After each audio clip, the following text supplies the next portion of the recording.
Meus irmãos, pela graça do Senhor, nós estamos continuando aí a série de exposições no Evangelho segundo Marcos, e essa série de exposições ela tem como linha central o tema Jesus Cristo, o Filho de Deus, trilhando o caminho do discipulado. Ou seja, ao longo de toda essa série, meus irmãos, o nosso objetivo é, por meio do testemunho do apóstolo Pedro, por meio dos olhos dele, por meio daquilo que ele viu e que foi registrado na pena lá de Marcos, que nós possamos, a partir desses registros, responder duas perguntas que são importantíssimas para todo cristão.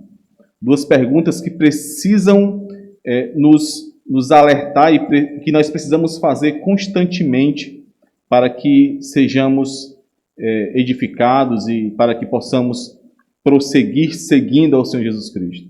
A primeira dessas perguntas, e eu vou repetir isso por várias vezes, se assim o Senhor me permitir, é: quem é Jesus Cristo? E claro que junto dessa pergunta vem as implicações dessa pergunta. Quem é Jesus Cristo e o que isso afeta na minha vida?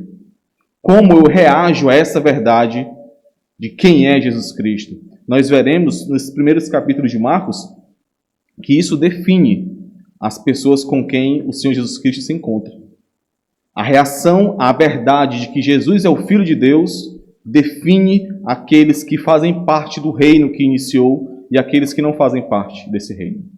A segunda pergunta que nós nos faremos a cada uma dessas reflexões é como seguir a esse Jesus Cristo. Como aqueles que, por meio dele, fazem parte do reino que foi estabelecido, como estes se comportam, ou como estes vivem, como estes seguem e imitam o rei que trouxe o reino. Essas são duas perguntas que nós precisamos nos fazer em cada uma dessas reflexões. E nós precisamos nos fazer, meus irmãos, essas perguntas são perguntas importantes porque nós vivemos em uma época onde o evangelho é extremamente diluído. Nós vivemos em uma época onde as pessoas que dizem que conhecem o evangelho jamais o conheceram, e nós sabemos disso porque nós vemos que estes não conheceram o evangelho. Nós vivemos em uma época onde o evangelho é confundido com uma simples religião, é confundido com um estilo de vida, com o modo em que as pessoas se comportam neste mundo. O evangelho é confundido a tal ponto das pessoas acharem que ser cristão, ou que ser evangélico, ou que seguir a Cristo está relacionado com o que você precisa fazer para então ser aceito por Deus. Com o que você precisa fazer para que o Senhor te reconheça como alguém que faz parte do seu reino. Mas o evangelho, meus irmãos, não é isso. E Marcos explica isso ao longo de todos os seus escritos. O evangelho não se trata do que nós fazemos para ter relação com Deus, mas daquilo que Deus fez por nós. E essa é a proclamação principal do evangelho. Deus, o Deus Todo-Poderoso, Ele fez algo por nós. E essas são as boas novas que nós recebemos por meio do evangelho de Marcos. Nós vimos até o versículo 13, na última mensagem, o prólogo desse evangelho. Ou seja, nós vimos tudo aquilo que aconteceu até o momento em que Jesus entra em ação. Até o momento em que o Senhor Jesus Cristo inicia de forma propriamente dita o seu ministério. Aquilo que autentificou, aquilo que capacitou o Senhor Jesus Cristo a realizar a sua obra. E nós vimos, inclusive na última mensagem, que quando Deus Pai fala dos céus: Tu és o meu Filho amado, em quem eu me comprazo. Em ti eu me comprazo. Ali nós vemos o Senhor Jesus Cristo sendo apresentado tanto como o Rei, o Messias Rei, e também como o servo sofredor. E a partir de agora, Marcos, nesse evangelho, ele irá até o final dos seus escritos apresentar o Senhor Jesus Cristo mostrando, revelando essa autoridade de rei de Messias Rei, e também, mais ou menos, a partir do capítulo 9, a humildade e a obediência desse servo sofredor até a morte. Então, meus irmãos, a partir desses versículos 14 e 15, e mais especificamente nesses versículos 14 e 15, Marcos traz uma síntese da mensagem do Senhor Jesus Cristo. E, mais especificamente, existe um bloco um pouquinho maior, que vai desse versículo 14 até o versículo 39, onde nós vemos a proclamação, ou a síntese dessa mensagem do objetivo do Senhor Jesus Cristo em iniciar o seu ministério.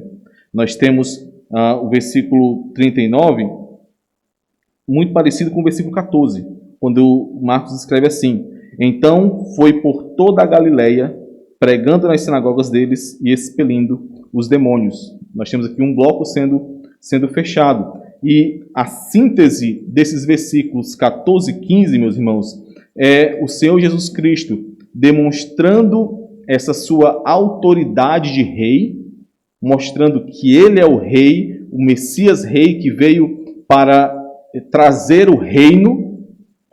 Também é mostrado a proclamação das boas novas desse reino, o Senhor Jesus proclamando, e isso está resumido nos versículos 14 e 15, e também o que deve ser feito para que se entre nesse reino. Quais são as ordens para que alguém possa entrar nesse reino? Que é quando o Senhor Jesus finaliza aqui o versículo 15, com arrependei-vos e crede no Evangelho. De uma forma geral, até o final do capítulo 9, mais ou menos até a metade desse evangelho, nós temos o Senhor Jesus Cristo agindo de acordo com esses dois versículos, pregando a palavra de Deus, proclamando as boas novas do reino de Deus, apresentando a sua autoridade como rei que veio para governar, o rei messiânico, e também ali na região da Galileia. Ao longo de todos esses capítulos, ele está na região da Galileia, e só a partir do capítulo 10 é que ele inicia a sua jornada para Jerusalém, onde no caminho os discípulos vão aprender o que significa ser o Messias, que não é somente o rei, que tem toda a autoridade, mas o servo sofredor, até chegar à sua jornada final lá em Jerusalém, onde ele entrega a sua vida e ressuscita. Então, ao longo de todos esses capítulos, até o capítulo 9, nessa primeira parte do Evangelho, segundo Marcos, nós veremos o Senhor Jesus Cristo apresentando a sua autoridade. Ele é o Rei, o Messias Rei, aquele que as profecias e os profetas revelaram que viria, aquele que viria um mensageiro anteriormente, antes dele, para proclamar que ele havia chegado, aquele que tem toda a autoridade. Este é o Messias Rei que Jesus está mostrando que ele é por meio do que ele faz, por meio da pregação da sua palavra, como os próprios judeus reconhecem que ninguém pregava com a autoridade que ele pregava, por meio dos milagres, das curas, por meio do perdão de pecados que só Deus poderia dar, e ele revela dar esse perdão de pecados, por meio da autoridade de Jesus como o Senhor do sábado, como ele também expressa aqui. Então, ao longo desses versículos, ao longo desses capítulos, até o capítulo 9, nós temos a autoridade do rei sendo apresentada. E a primeira descrição dessa autoridade, meus irmãos, é o chamado dos primeiros discípulos. Essa é a primeira, se os irmãos perceberem, logo depois desses versículos do chamado dos discípulos, nós temos outras várias demonstrações de autoridade. Nós temos Jesus pregando a palavra com autoridade, sendo reconhecido por essa autoridade. Nós temos Jesus expulsando o demônio, depois fazendo várias curas, e ele vai demonstrando a sua autoridade messiânica em função dessas ações. Mas a primeira demonstração dessa autoridade é no chamado que ele faz aos seus discípulos, aos seus primeiros discípulos. Jesus inicia o seu ministério chamando homens comuns, homens que não tinham destaque na sociedade, não eram homens poderosos, não eram homens que faziam parte da elite religiosa de Israel, não, homens comuns em uma região desprezada da Galileia, e é assim que ele inicia o seu ministério, é assim que ele inicia a demonstração da sua autoridade, por meio de homens comuns. Tem um teólogo, que eu esqueci agora o nome desse teólogo, peço perdão aos irmãos, mas tem um teólogo que ele tem uma frase muito interessante, que ele diz assim, que Deus deve gostar muito, Deus gosta muito dos homens comuns, porque ele fez muitos deles. Então, é interessante perceber como o Senhor Jesus Cristo, ele está iniciando algo tão difícil, na verdade, algo impossível de medir, que é o reino de Deus sendo estabelecido nesse mundo por meio do chamado, ou iniciando como a sua primeira ação, o chamado a homens comuns. Chamando homens para segui-lo, chamando homens para conhecer quem ele é e se relacionar com ele, não exigindo qualquer outra necessidade para esses homens, a não ser que eles se arrependam, se convertam dos seus maus caminhos, se convertam do caminho que eles tinham nesse reino que eles pertenciam, um reino de trevas, e agora creiam que o rei que trouxe o reino de Deus, chegou. Essas são as únicas exigências que o Senhor Jesus traz a esses homens. E nós veremos aqui, meus irmãos, 2 pontos. Nós veremos a autoridade do rei que chega para instalar o reino de Deus, para mostrar o início do reino de Deus, e os discípulos desse rei. Esse é o segundo ponto. Vamos ler, por favor, os versículos 14 e 15 de novo.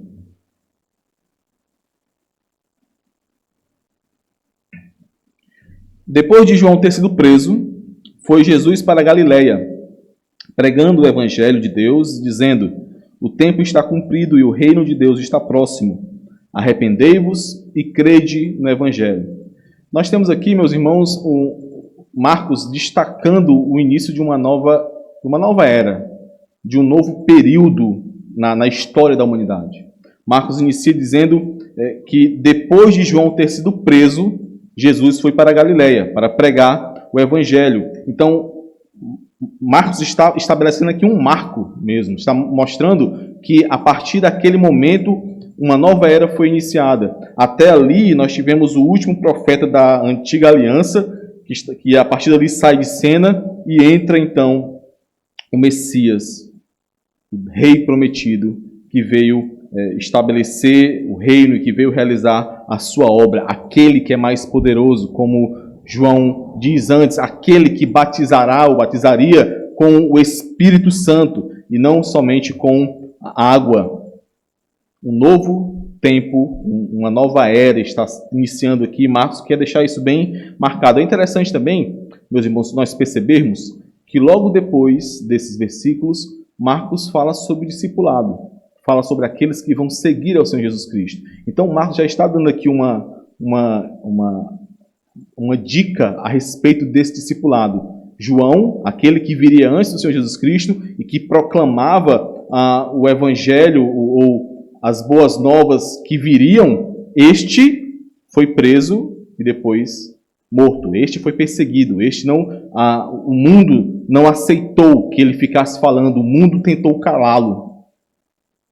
Ele precederia o Senhor Jesus Cristo não só em tempo, em chegada, mas também nos sofrimentos, naquilo que aconteceria com os que pregam o Evangelho, naquilo que aconteceria com aqueles que fazem parte do reino de Deus. Nós já temos aqui uma dica sobre esse discipulado, sobre o que significa, ou sobre as consequências em relação ao mundo daqueles que seguem ao Senhor Jesus Cristo. Outro ponto que eu gostaria de destacar nesse início, nesse versículo 14, meus irmãos, é o fato de Marcos dizer que Jesus foi para a Galiléia. Marcos, diferente de Lucas, ele não faz registros detalhados, ele não traz detalhes geográficos. O fato dele citar a Galiléia é algo muito interessante. Marcos está aqui falando, meus irmãos, que Jesus ele não foi para o centro religioso ali da época, para Jerusalém. Jesus ele não foi iniciar o seu ministério nos holofotes dos fariseus e dos escribas, aqueles que tinham ali domínio sobre a religião em Israel. Jesus foi e iniciou o seu ministério na Galiléia, a insignificante Galiléia, chamada de Galiléia dos gentios. Se os irmãos lembrarem no começo do Evangelho de João, Natanael, um dos discípulos do Senhor Jesus Cristo, quando ele é avisado por Filipe que o Messias chegou, Natanael ele diz assim: de Nazaré pode sair alguma coisa boa? Nazaré fica na Galiléia. Ou seja, a Galiléia como um todo era desprezada. A Galiléia como um todo, por ser uma região onde tinham muitos gentios, né? Então ali eram como se fossem colônias de judeus no meio dos gentios, era uma região que era desprezada, era uma região que era esquecida pelas autoridades dos judeus, mas Marcos escreve aqui que essa região não foi esquecida pelo Senhor. O Senhor Jesus iniciou o seu ministério pela Galiléia. Pode sair alguma coisa boa de Russas, meus irmãos? Pode sair alguma coisa boa da Caucaia, de Fortaleza? E a resposta clara é que não, não pode. Mas ainda assim, o Senhor não esqueceu de nós. Ainda assim, mesmo com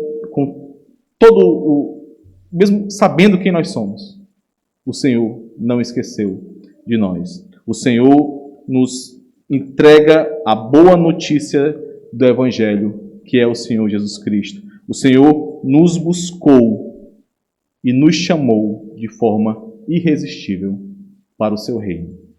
Jesus foi para a Galiléia para pregar o Evangelho de Deus, para proclamar a boa notícia de Deus. E que boa notícia é essa, meus irmãos? Nós vemos lá no versículo 15, né? Versículo 15 diz que o que Jesus dizia é que o tempo está cumprido e o reino de Deus está próximo. Arrependei-vos e crede no Evangelho.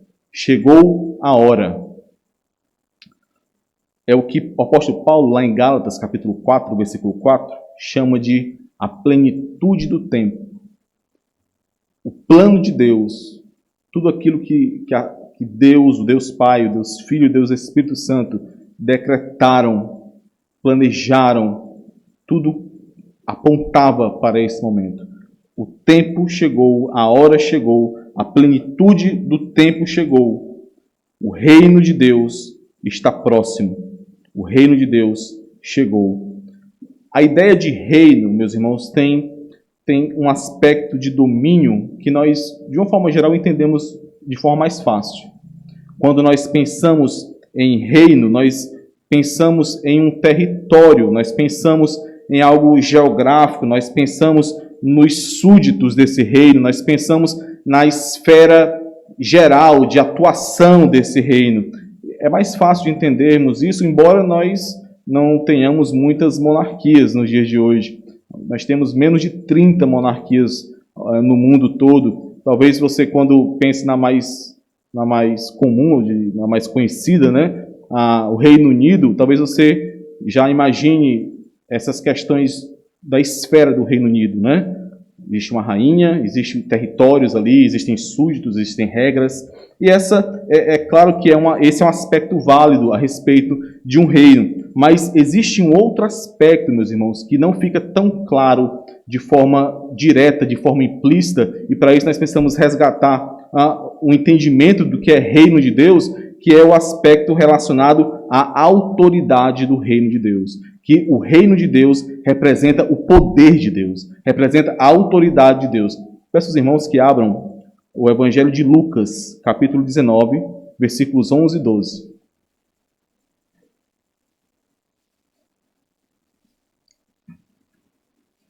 Em Lucas, nós temos o Senhor Jesus contando uma parábola sobre um reino, e ele apresenta esse aspecto de reino como autoridade. Autoridade do rei, ou o rei que recebe a autoridade. Lucas 19, versículo 11. Vamos ler 11 e 12. Ouvindo eles estas coisas, Jesus propôs uma parábola, visto estar perto de Jerusalém, e lhes parecer que o reino de Deus havia de manifestar-se imediatamente. A parábola é o seguinte, versículo 12. Então disse, certo homem nobre partiu para uma terra distante, com o fim de tomar posse de um reino e voltar. O que é que o Senhor Jesus está falando aqui sobre esse homem nobre que foi tomar a posse de um reino. O Senhor Jesus está dizendo que esse homem partiu para uma terra distante para ser coroado como rei, para receber a autoridade de rei nesse reino distante. O Senhor Jesus não está dizendo aqui, nessa parábola, que este homem ele foi buscar um território para reinar ou foi buscar súditos para que ele pudesse reinar daqueles súditos. Não, ele foi buscar o reino para voltar e então reinar naquele mesmo local de onde ele saiu. E o Senhor Jesus continua essa parábola, inclusive dizendo que os seus concidadãos não queriam se submeter ao seu reinado, não o odiavam e não queriam que ele reinasse, que este homem reinasse sobre eles. E no final da parábola, o rei, com todo o poder, com toda a autoridade que recebeu depois dessa viagem que ele fez, ele manda punir aqueles que não se submetiam à sua autoridade. Então, meus irmãos, aqui o que nós temos é esse sentido de reino como a autoridade do rei, como aquele que recebe a autoridade para reinar, aquele que possui o poder, aquele que possui a autoridade. É algo que aconteceu de forma muito similar com essa parábola com o rei Herodes o Grande. Aconteceu alguns anos antes do nascimento do Senhor Jesus Cristo. Roma estava ali dominando aquele local e tinham revoluções, estava sem rei, e Herodes o Grande foi lá em Roma e pediu ao Senado que fosse ele feito rei da região ali da Judéia, né, de Jerusalém. Ele recebeu essa autoridade de rei e voltou como rei. Portanto, meus irmãos, um aspecto que nós não podemos esquecer a respeito dessa proclamação do Senhor Jesus Cristo sobre o reino de Deus estar próximo é a questão da autoridade do reino que está sobre Jesus. E é por isso que ao longo de todos os próximos versículos, o tom geral desses versículos é a autoridade desse rei. É a autoridade que está sobre os ombros de Jesus. O Senhor Jesus, claro que ao proclamar esse evangelho, ao falar sobre o reino de Deus estar próximo, é claro que ele está se referindo, sim, à chegada do reino escatológico de Deus, à chegada do reino que venceria, que esmagaria o príncipe desse mundo, o príncipe desse reino de trevas e libertaria o povo oprimido e escravo desse reino de trevas para então serem transportados para o reino de Deus, para o reino do Filho do seu amor, como lá em Colossenses Paulo fala no capítulo 1, versículo 13. É claro que as boas novas incluem isso. É claro que o Senhor Jesus está falando de um reino no futuro que tomará toda a criação, um reino onde tudo será restaurado. É claro que o Senhor Jesus está falando disso também, mas existe um aspecto do reino de Deus que nós não podemos esquecer e que está sendo, sim, abordado aqui, que é o reino de Deus está próximo porque o rei está próximo ali deles. Tem um jogo de palavras aqui, meus irmãos, que esse próximo tanto está se referindo ao tempo, está próximo que o reino de Deus venha em sua plenitude, mas também está relacionado a estar próximo do ponto de vista espacial. Jesus, o rei, estava próximo deles e por isso o reino de Deus estava próximo. O rei, com toda a autoridade, para derrotar o reino das trevas, para libertar o seu povo da opressão desse reino das trevas, estava ali. Ele tinha essa autoridade. E por isso o reino de Deus estava próximo. Portanto, meus irmãos, a única reação possível para aqueles que fariam parte desse reino, a única reação seria atender a ordem do rei. Arrependei-vos e crede no Evangelho. Esse é o resumo da proclamação do Senhor Jesus Cristo aqui. Ou seja, convertam-se, façam o caminho de volta, mudem o caminho que vocês estavam trilhando nesse reino que vocês viviam, nesse reino onde vocês eram escravos, o reino das trevas, o reino do príncipe desse mundo, Arrependam-se disso. Trilhem um novo caminho. E por quê? Porque o Rei do reino de Deus chegou para libertá-los. Arrependam-se e creiam que Jesus Cristo é esse Rei. Que Jesus Cristo é esse que veio com toda a autoridade dada por Deus para libertar o seu povo, para transportar o seu povo do reino das trevas para o reino do Filho do seu amor. Nós precisamos nos arrepender, meus irmãos. E esse é a primeira ordem do Senhor Jesus Cristo. Nós precisamos nos arrepender, porque nós, desde a queda, todo homem, toda mulher, trilha um caminho onde ele mesmo é o centro do seu mundo. Ele mesmo é o rei do seu mundo. Desde a queda, nós, seres humanos, somos escravos de nós mesmos. Nos preocupamos e queremos buscar satisfação em nós mesmos. Achamos que nós somos o rei neste mundo. Mas nós não somos, meus irmãos. Nós não somos o centro dessa história, o centro deste mundo. Você não é o rei. O rei chegou e tudo será colocado em seu devido lugar. O rei tem toda a autoridade para colocar tudo em seu devido lugar, para restabelecer a perfeição da criação que foi feita por Deus. Arrependei-vos, o Senhor Jesus Cristo diz, de tentar usurpar o lugar desse rei. É interessante, nessa parábola que eu contei alguns versículos aqui, né, em Lucas, é interessante como aqueles concidadãos do homem que vai buscar o reino, eles o odeiam, e a expressão desse ódio é não se submeter ao reinado deles, ao reinado dele, à autoridade dele. Nós precisamos nos arrepender, porque nós, após a queda, por meio do nosso pecado, por meio da nossa carne, nós consideramos que nós somos o rei de nós mesmos e desse mundo. Nós precisamos nos arrepender porque nós achamos que vivemos nesse mundo de acordo com a nossa autoridade e não com a autoridade desse rei. Que nós precisamos nos arrepender porque nós vivemos neste mundo como se este mundo não tivesse um rei. Como se esse rei nunca viesse. Como se esse rei não se fizesse presente. Nós precisamos nos arrepender porque nós colocamos a nossa palavra, a nossa vontade, os nossos desejos acima da palavra e da vontade desse Deus, desse Rei.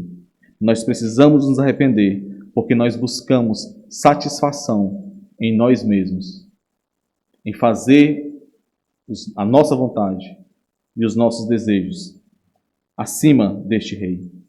E nós precisamos crer na autoridade desse Rei. Meus irmãos, isso parece algo muito simples de ser dito e de ser realizado.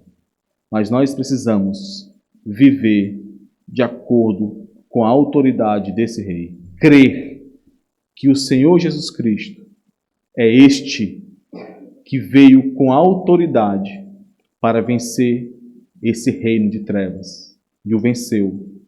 E para nos libertar da opressão e do domínio desse reino de trevas. Nós precisamos crer no Senhor Jesus Cristo e não viver neste mundo como se fosse possível servir a dois senhores. Como se fosse possível manter-se nesse mundo sendo filho do rei, como sendo servo do rei Jesus, e ao mesmo tempo flertando com o rei deste mundo, ou com o príncipe desse mundo, ou com aquele que domina esse mundo.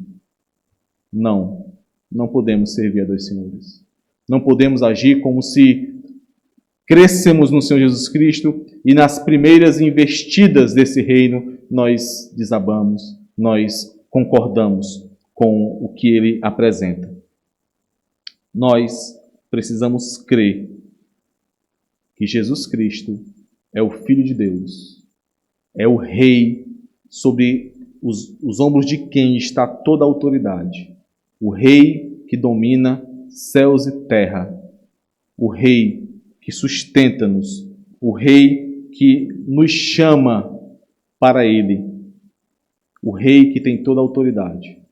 E a primeira demonstração dessa autoridade que nós vemos aqui, meus irmãos, como eu comentei anteriormente, é em relação aos seus discípulos, aqueles que foram chamados para fazer parte desse reino. Nosso segundo ponto, os discípulos do rei. Vamos ler Marcos 1, do 16 ao 20.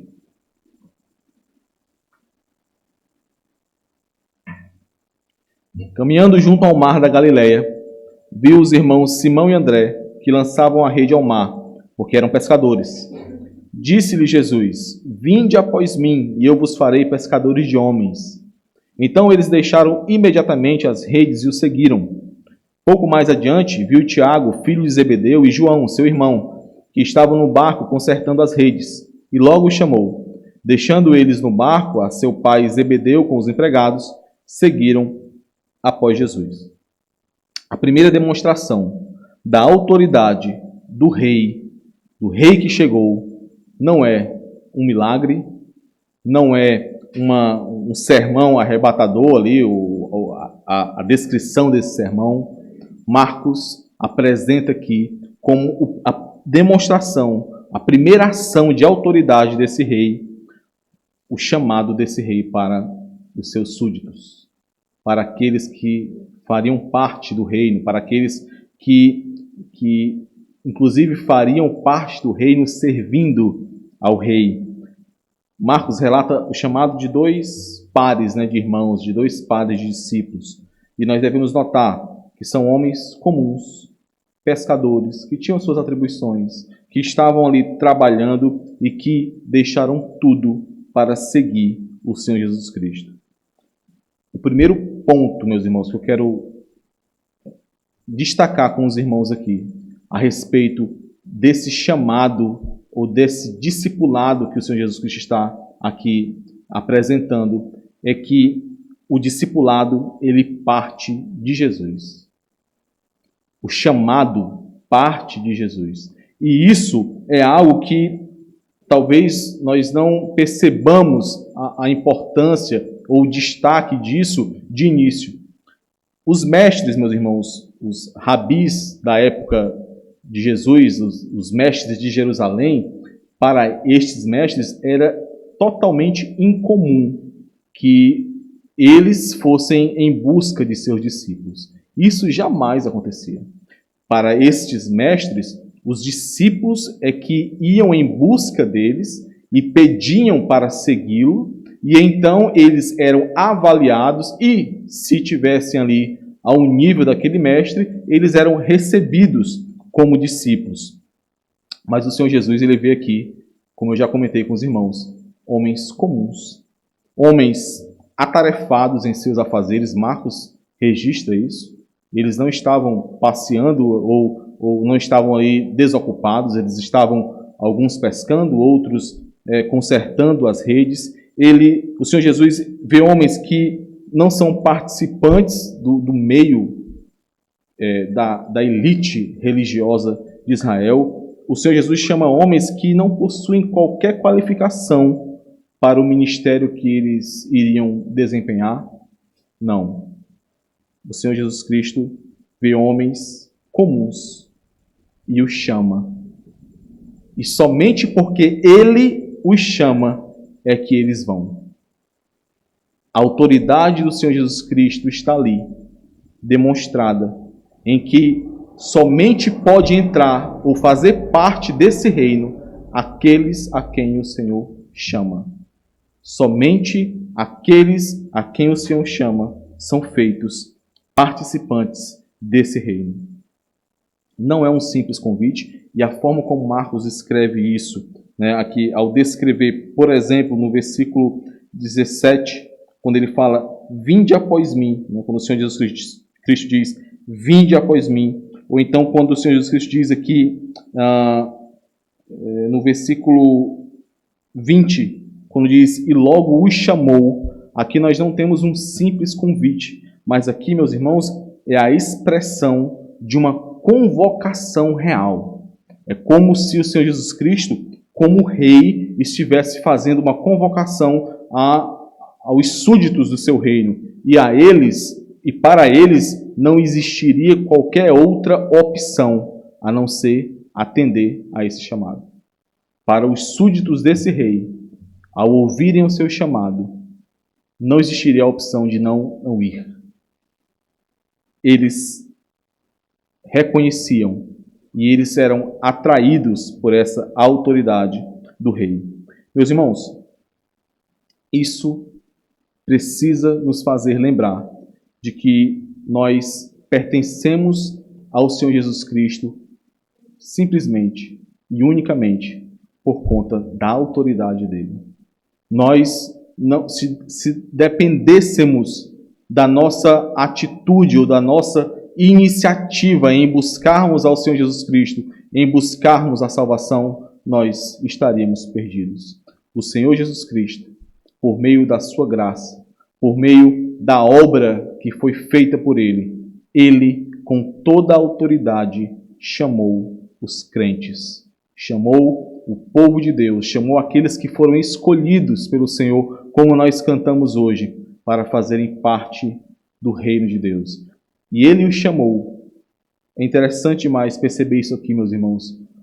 O chamado do Senhor Jesus Cristo é simples.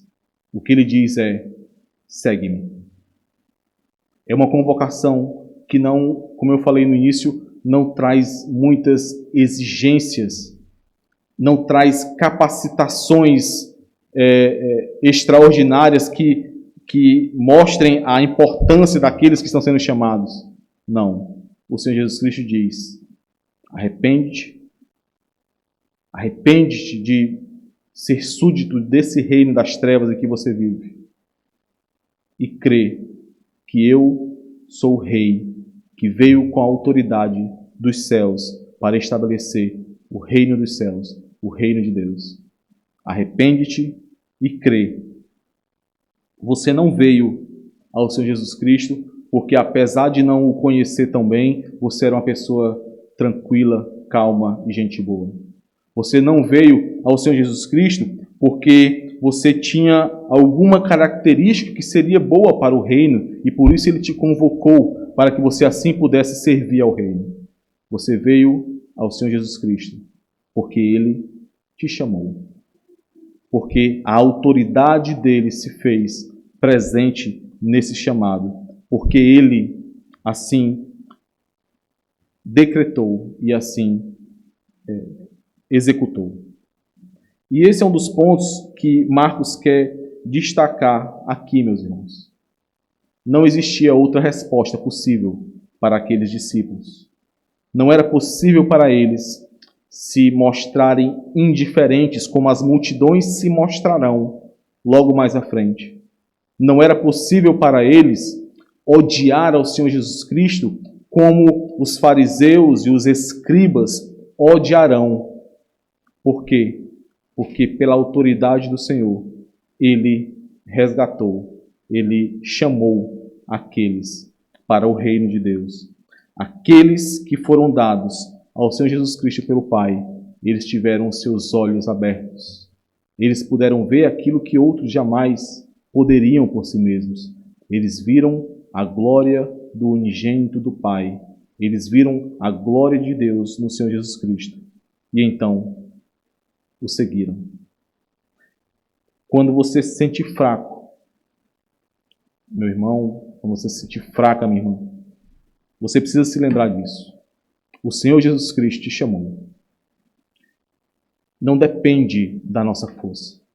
Nós não temos forças em nós mesmos.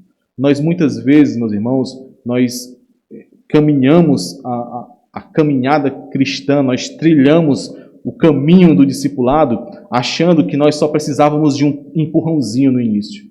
e que a partir dali nós conseguimos tocar esse caminho. Mas isso não é verdade.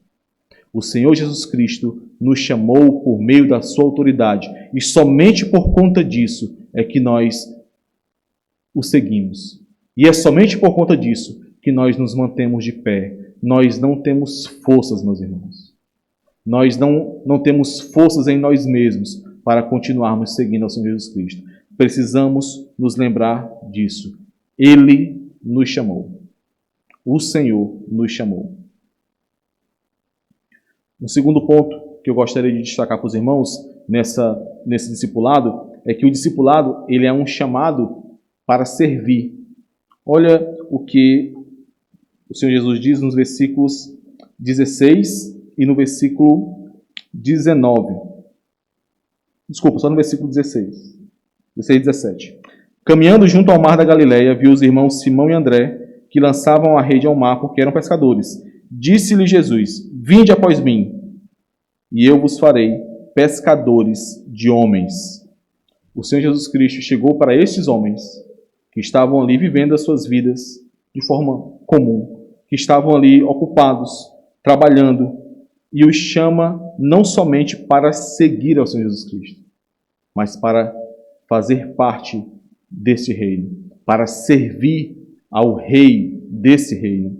Ele os chama para que sejam moldados pelo Senhor Jesus Cristo e assim sirvam ao reino. É isso que o Senhor Jesus diz quando ele fala: e eu vos farei pescadores de homens. O Senhor Jesus diz que ele mesmo fará, garantirá que estes homens, esses pescadores comuns, se tornem pescadores de homens.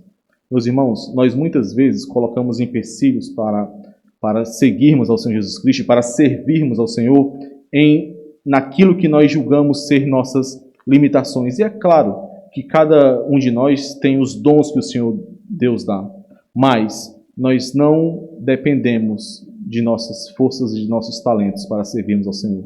O Senhor, por meio do Espírito Santo de Deus, é que nos capacita a servirmos a Ele, que nos capacita a servirmos a esse reino. É Ele que nos molda para que assim nós façamos a sua vontade. O Senhor Jesus Cristo também está mostrando aqui, meus irmãos, que o discipulado é um processo. Não é algo que acontece do dia para a noite. O Senhor Jesus Cristo os fará pescadores de homens. E se Marcos relata isso de forma muito evidente, todo esse processo dos discípulos. Os discípulos que aceitam esse chamado, que seguem o Senhor Jesus Cristo após esse chamado, de cara, de início, mas que são tão falhos em entender o que significa esse chamado. Nós vemos lá no capítulo 8, quando o apóstolo Pedro, de forma divina, divinamente iluminado pelo Espírito Santo, reconhece o Senhor Jesus Cristo como o Filho de Deus e logo em seguida não entende o que veio fazer o Filho de Deus.